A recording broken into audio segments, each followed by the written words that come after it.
매일매일 건강한 습관 하루 비타민입니다. 염증이 만병의 근원이라는 이야기는 한 번쯤 들어보셨을 텐데요. 원래 염증은 해로운 것이 아닙니다.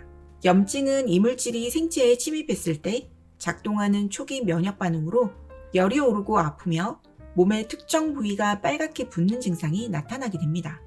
염증의 목적은 세포의 손상을 초기 단계에서 억제하고 상처 부분에 파괴된 조직과 괴사된 세포를 제거하고 동시에 조직을 재생하는 것으로 꼭 필요한 신체 반응이라고 볼 수 있습니다. 이처럼 염증은 감염을 치유하거나 조직 재생을 증진시키는 보호 기능이 주 목적이지만 이 염증이 장시간 몸속에 쌓이면 각종 성인병과 심혈관 질환, 암을 유발하는 만성염증이 됩니다. 만성염증은 류마티스 관절염, 크론병 같은 염증성 질환은 물론이고 심뇌혈관 질환부터 암까지 유발하는데요. 실제 서울대학교 병원 연구에 따르면 만성염증 수치가 높은 사람이 모든 암의 발생과 사망 위험이 높은 것으로 나타난 바 있습니다. 염증 반응은 반드시 필요한 것이지만 만성염증으로 변하는 경우 오히려 신체를 공격한다는 것이죠. 이렇게 만성염증이 세포를 공격하는 경우 이유 없이 몸이 아프고 기운이 빠지는 등 몸에 여러 가지 문제가 발생하게 되는데요. 문제는 이로 인해 병원을 찾고 MRI나 CT와 같은 첨단 기기로 검사를 해도 특별히 나타나는 문제가 없다는 것입니다. 그렇다면 내 몸에 만성염증이 있는지 어떻게 알 수 있을까요? 위에 언급한 증상 외에도 만성염증이 있는 경우 생기는 몇 가지 전조 증상들이 있습니다. 먼저 코골이와 수면 무호흡증입니다.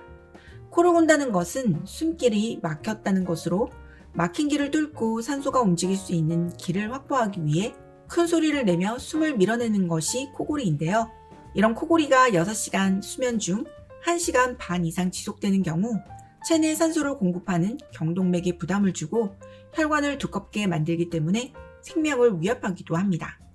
또한 코골이는 수면 무호흡으로 이어지기가 쉬운데요. 이로 인해 산소 포화도가 과도하게 떨어질 경우 응급 상황에 이를 수 있으며 이런 코골이와 수면 무호흡증이 반복되면 혈관벽에 만성염증을 초래할 수도 있습니다. 허벅지 둘레로도 만성염증의 정도를 알 수 있는데요. 근육은 우리 몸을 지키는 방어군으로 허벅지 둘레가 1cm 줄어들 때마다 당뇨병의 위험이 남자의 경우 8.3%, 여자는 9.6%나 높아지게 됩니다. 실제 연구에 의하면 허벅지 둘레가 60cm 미만인 사람은 60cm 이상인 사람보다 심장병에 걸리거나 사망할 위험이 2배나 높다고 하는데요. 따라서 꾸준한 운동을 통해 남자는 60cm 이상, 여자는 57cm 이상의 허벅지 둘레를 유지해줘야만 만성염증을 비롯한 여러 질환을 예방할 수 있습니다. 만성염증은 대변을 통해서도 확인할 수가 있습니다. 이는 변비나 설사가 장내 세균의 균형이 깨질 때 발생하기 때문인데요. 특히 대변이 장에 오래 머무는 변비는 대장벽을 공격해서 장벽이 약해지고 독소가 체내로 흘러드는 장누수 증후군을 초래할 수 있으며 지속될 경우 혈관으로 독소가 새어들어 전신 염증의 원인이 되게 됩니다. 만약 위와 같은 증상들이 나타난 경우라면 적극적으로 관리를 하셔야만 만성염증이 몸에 쌓이는 것을 막을 수가 있는데요. 그렇다면 염증 제거에 도움이 되는 식품에는 어떤 것들이 있을까요? 미국 사우스캐롤라이나대 연구팀은 식품과 염증 반응에 관련된 연구 총 1943개를 분석하였는데요. 그 결과 강황이 연구 대상 45개 식품 중 항염증 효과가 가장 큰 것으로 나타났다고 합니다. 이는 강황의 커큐민이 염증을 일으키는 매개인자를 차단하기 때문으로 실제 커큐민은 염증을 억제하는 약의 원료로 사용되기도 합니다. 다음으로는 녹차입니다. 활성산소는 염증을 유발하는 주요 인자로 활성산소가 많아지면 염증 물질인 사이토카인이 많이 분비되게 되는데요. 녹차를 마시면 이런 활성산소를 제거해 주어 염증 제거에 좋은 효과가 있으며 연구에 따르면 특히 관절염의 염증을 줄이는데 탁월한 효과가 있는 것으로 밝혀졌습니다. 토마토 역시 염증을 제거하는 데 좋은 음식인데요. 토마토에는 파이토케미컬인 라이코펜이 다량 함유되어 있습니다. 토마토를 가열하면 라이코펜이 더 많이 나오기 때문에 토마토는 익혀 먹는 것이 좋다고 하네요. 다음 식품으로는 마늘이 있는데요. 마늘의 독특한 냄새를 유발하는 성분인 알리신은 강한 살균과 항균 작용을 하는 물질로 항염에 효과적입니다. 이 외에도 혈관을 확장해 혈액순환을 원활하게 만들고 소화를 촉진하며 인슐린 분비도 돕는 것으로 알려져 있습니다. 항산화 성분인 플라보노이드 중에서도 가장 효과가 좋은 것으로 알려져 있는 케르세틴이 풍부한 양파는 염증 초기 과정에서 염증을 직접적으로 억제해주기 때문에 강한 항염증 효능이 있습니다.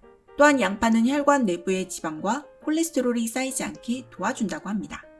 올리브유 역시 염증 제거에 좋은 음식인데요. 올리브유에는 불포화 지방산이 풍부하게 들어있습니다.